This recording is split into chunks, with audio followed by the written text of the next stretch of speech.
I never thought I'd be writing this post, but I need advice from people who might have gone through something similar. My husband Brian, 32M, and I have been married for 4 years, and I just discovered something that has completely shattered my world. Brian and I met at a company picnic 6 years ago. I had just started working in the marketing department, and he was already established in the finance division. I remember being impressed by how put together he seemed. He was the guy everyone went to for advice about investments and retirement planning. My friend Natalie, 30F, who worked with him, introduced us after weeks of insisting we'd be perfect for each other. We both grew up in broken homes, which initially brought us closer. Brian's parents split when he was 12, and his mom struggled to make ends meet while his dad started a new family in another state. I could relate because my dad abandoned us when I was 8, leaving my mom to work multiple jobs to support me and my younger brother Kevin, 26M. These shared experiences made us promise to always be honest with each other and build a stable home together. Our dating period was like something out of a movie.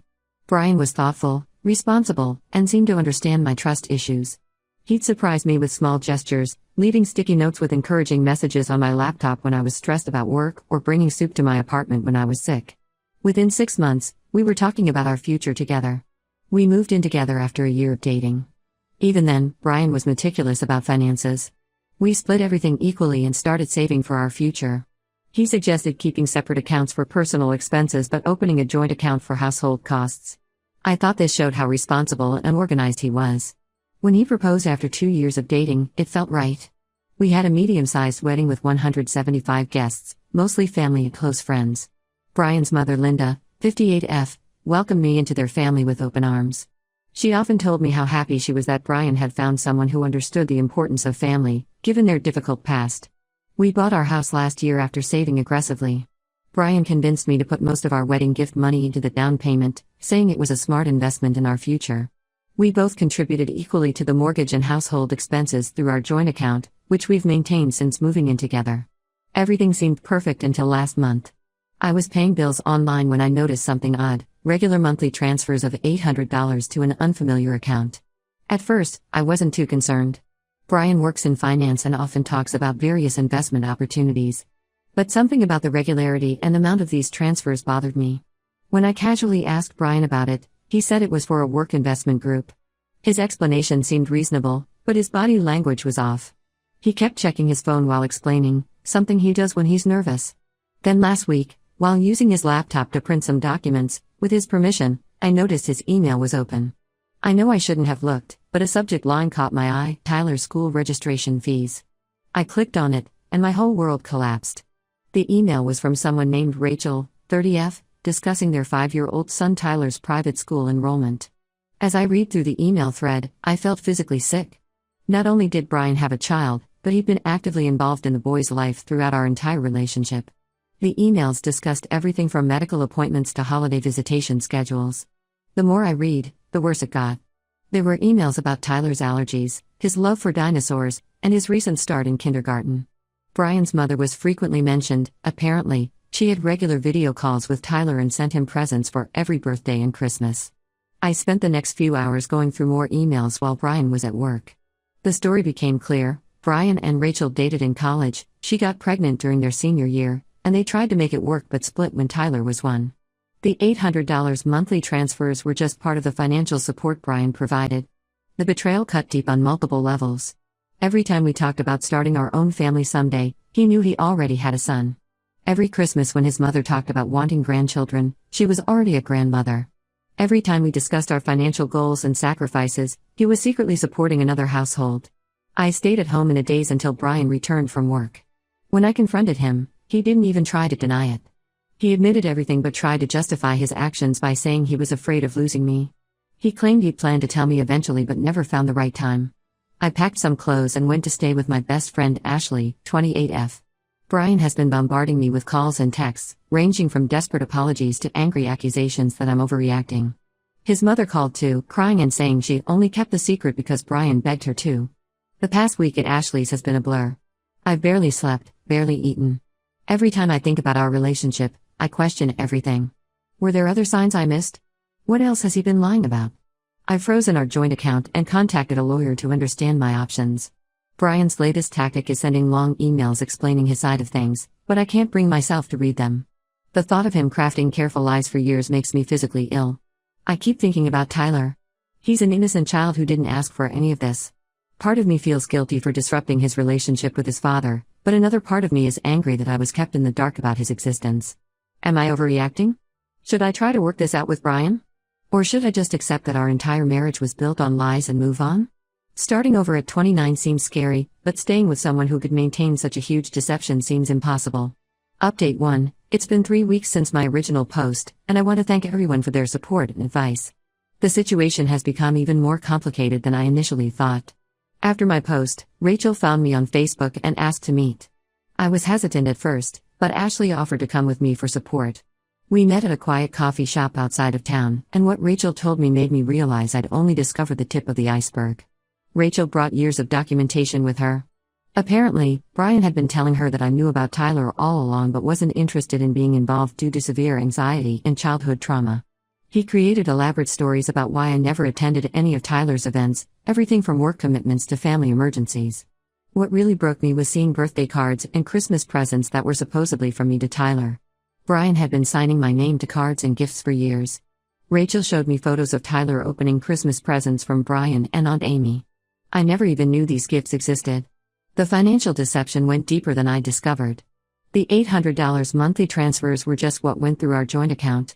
Rachel showed me proof of additional payments of $700 monthly from a separate account I didn't know existed. Brian had been paying $1,500 monthly in total, nearly double what I'd initially found. This revelation made me rethink all our financial decisions over the past few years. When I wanted to start an online boutique last year, Brian convinced me we couldn't afford the $5,000 startup costs. He said we needed to save for house repairs and our future family. All while he was secretly paying $18,000 annually to support Tyler. Things got messier when Brian's family got involved. His sister Melissa, 35F, showed up at Ashley's apartment unannounced. She tried to convince me that Brian was just being a responsible father, arguing that I should understand given my own experience with an absent dad. The manipulation made me furious. There's a huge difference between being a responsible father and systematically lying to your wife. I've moved out of Ashley's place and found a small apartment. I used money from my personal savings account, which thankfully Brian couldn't access. The rent is higher than I'd like, but I needed my own space to think clearly. The situation at work has become unbearable. Even though Brian and I work in different departments, people have started to notice something's wrong. The rumors are flying, and I've caught colleagues whispering when I walk by. I've started looking for a new job, but it's challenging in our current market. Brian's latest strategy is to get my brother Kevin involved. He reached out to Kevin, playing on their friendship from college days. Kevin came to see me, initially planning to advocate for Brian, but after hearing the full story, he was disgusted. He reminded me of how our dad's lies destroyed our family, and how we both promised never to accept that kind of behavior in our own relationships. My lawyer is building a strong case based on financial deception. She's particularly interested in the separate account Brian maintained for additional payments to Rachel. We're gathering evidence of all the unauthorized signatures on cards and gifts, though she says that's more about establishing a pattern of deception than legal implications. I've started individual counseling to help process everything. My counselor suggested I write letters to Brian that I don't send, a way to express my feelings without engaging with him directly. The letters always end up being about trust rather than Tyler. I realize that's what hurts the most, not the existence of his son, but the years of calculated deception. Rachel and I have talked several more times. She's deeply apologetic about her role in the situation, though I've told her she has nothing to apologize for. She was also deceived, just in a different way. She's offered to help me with documentation for the divorce proceedings if needed. Update 2. 2 months have passed since my last update, and the situation continues to evolve in unexpected ways. The divorce proceedings have begun, and Brian's true colors are showing. He's now claiming that I knew about Tyler from the beginning and am using this situation to leave him for other reasons. He tried to present photos of Tyler's 4th birthday party, claiming I was there. Rachel had to step in and confirm that she took those photos, and I was never present. His lawyer's face during that exchange was priceless. I found a new job at a competing firm with better pay and benefits.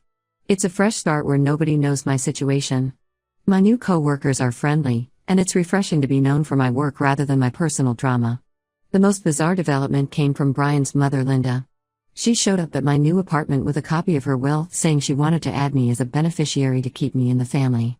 When I declined, she broke down and revealed that she'd been sending Tyler additional money behind Brian's back, trying to make up for the guilt she felt about lying to me. Going through our old financial records revealed more deceptions. The wedding gift money that Brian insisted we put toward the house down payment? Most of it went to Tyler's private school enrollment. We had 175 guests who were generous with their gifts, but somehow we only had a small amount left after our honeymoon. Now I know why. My lawyer has pushed for a complete financial audit. We discovered Brian had set up a college fund for Tyler using money from his annual bonuses he told me went straight to our mortgage principal. While I respect him wanting to provide for his son's future, the systematic lying about our shared resources is unforgivable. Kevin has been instrumental in helping me move forward. He's been staying with me a few days each week, helping me sort through joint possessions and paperwork. He found old tax returns that raised more questions about Brian's financial dealings. The hardest part has been dealing with mutual friends. Many have taken sides, with some suggesting I'm being unreasonable about the whole thing. These are the same friends who watched me plan family vacations that never happened because Brian claimed we needed to save money. Update 3. This will be my final update. The divorce was finalized last week, and I'm ready to close this chapter of my life. The financial audit revealed even more than we anticipated. Not only had Brian been claiming Tyler as a dependent on our joint tax returns without my knowledge, but he'd also been writing off various expenses related to Tyler's care. My lawyer helped me file amended returns to protect myself from any legal implications. Rachel and I have maintained contact, which surprises many people. She's apologized repeatedly for her unwitting role in the deception, though I've assured her she's not to blame. Tyler now knows about my existence, and Rachel says he's struggling to understand why his father lied about me. She's handling the situation with remarkable grace, focusing on protecting Tyler's emotional well-being. Brian's final attempt at reconciliation was both predictable and revealing. He offered to include me in Tyler's life, suggesting we could all be one big happy family. He still doesn't grasp that this was never about Tyler, it was about years of calculated deception that touched every aspect of our marriage. I've relocated to a different city for my new position.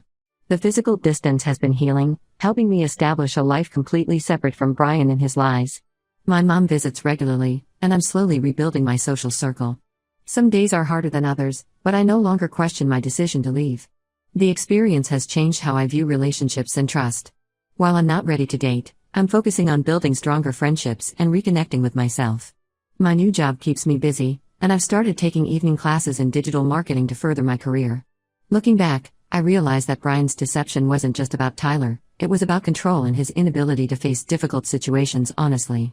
While I still feel pain about the years I lost to his lies, I'm grateful I discovered the truth before we had children of our own. To everyone who supported me through this journey, thank you. Your advice and encouragement helped me stay strong when I was tempted to accept Brian's excuses. Starting over at 29 wasn't part of my plan, but it's better than living with lies.